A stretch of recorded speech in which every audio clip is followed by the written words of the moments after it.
All right, if you're a beekeeper, you know exactly what I'm talking about.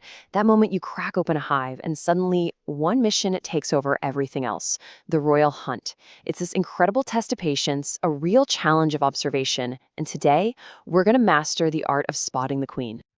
Okay, but hang on a second. Before we jump into all the tips and tricks, let's just challenge the whole premise. What if the entire goal you've set for yourself, finding that one single bee, is actually leading you down the wrong path entirely? And here it is, the core truth of this entire mission. Actually, seeing the queen with your own two eyes, that's a luxury. It's not the goal. The real mission, the thing that actually matters, is assessing the overall health of the hive. Because let's be real, finding a weak, unhealthy queen is no better than not finding one at all, right? Your actual goal is to find signs that a healthy, productive queen is on the job. All right, so with our new objective locked in, let's get down to some basic intel. We're talking target versus decoy. You gotta know who the key players are. So this is job number one. This is the first mental filter you need to run every time you look at a frame. Now, there are three types of bees in the hive, sure, but really only two of them get mixed up. So your mission is to train your eyes to tell them apart like instantly. Okay, check this out. On the right, that's our target, the queen. See how she's got that long, elegant, tapering abdomen? It goes way past her wings. Now, look to the left. That's the drone, the most common decoy you'll run into.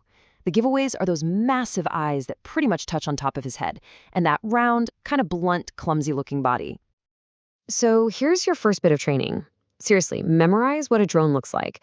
Burn that image of the clumsy, chunky body and those giant eyes into your brain. Why? So you can just ignore them. Once your brain automatically filters out the drones, you've cleared out like 90% of the noise. It frees you up to just look for that elegant shape of the queen. Okay, so we know what our target looks like, but that's only half the battle. To be a really good tracker, you have to get inside her head. You've got to understand her behavior and, most importantly, why she runs. I mean, just think about it from her perspective for a second. The queen lives her entire life in total pitch black darkness. So when you crack open that lid, it's not just a little bit of sunshine. To her, it's like a supernova going off. It's a massive, terrifying flood of light that her instincts scream is danger.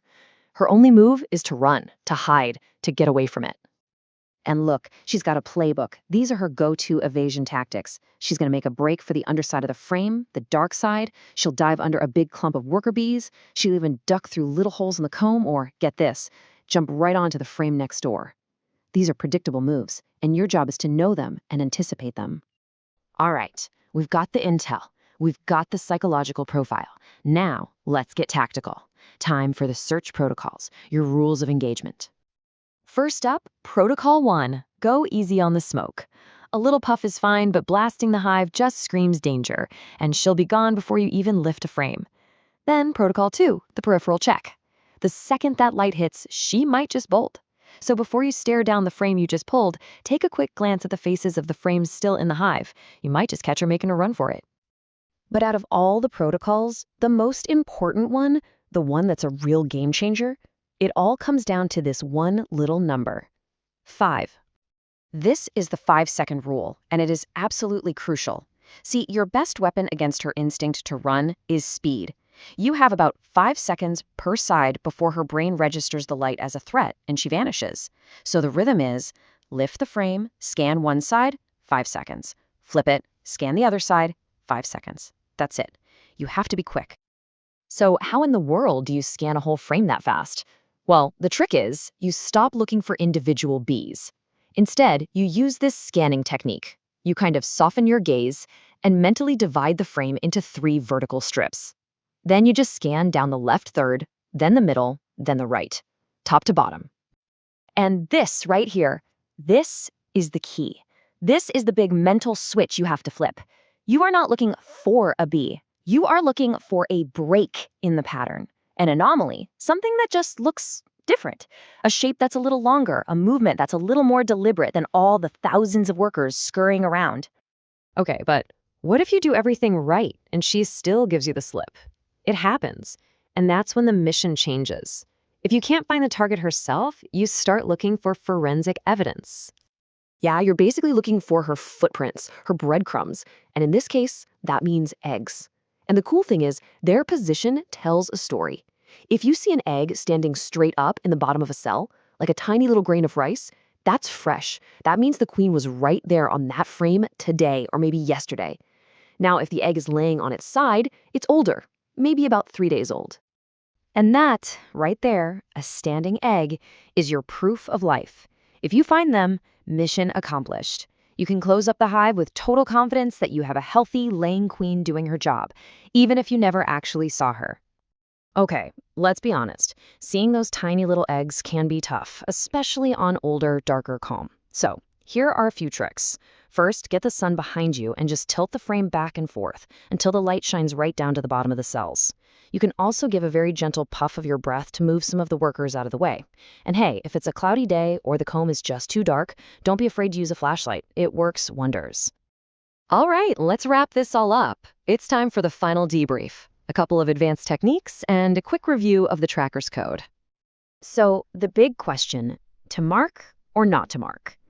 Here's the deal. If you're a beginner, my advice is yes, absolutely mark her. It's basically cheat mode, and it makes finding her so much easier while you're learning. But once you've got a couple of years under your belt, think about stopping. Why? Because forcing yourself to look for her shape and her movement instead of just a bright dot of paint, well, that's how you build real skill. That's how you achieve mastery. And finally, a couple of really important safety protocols. First, a word of caution. Not all queens are bright gold. You'll get dark ones, and a dark queen on dark comb is basically wearing camouflage. You just have to slow way down. And second, and this is a huge one, if you find the queen, whatever you do, do not lean that frame up against the side of the hive box. She is so fragile, and it is way too easy to accidentally crush her. Get her back inside the hive safely as soon as you can.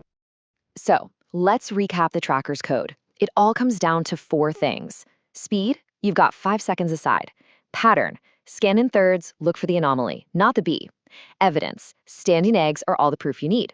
And most importantly, perspective. Remember that a beautiful, healthy lane pattern is the real prize. And really, when you boil it all down, it comes to this simple but profound idea. Stop hunting for an object and start trying to understand a living creature. Learn her behavior, not just what she looks like. Once you do that, you'll stop being someone who just looks for a queen, and you'll become a beekeeper who truly, deeply understands their hive.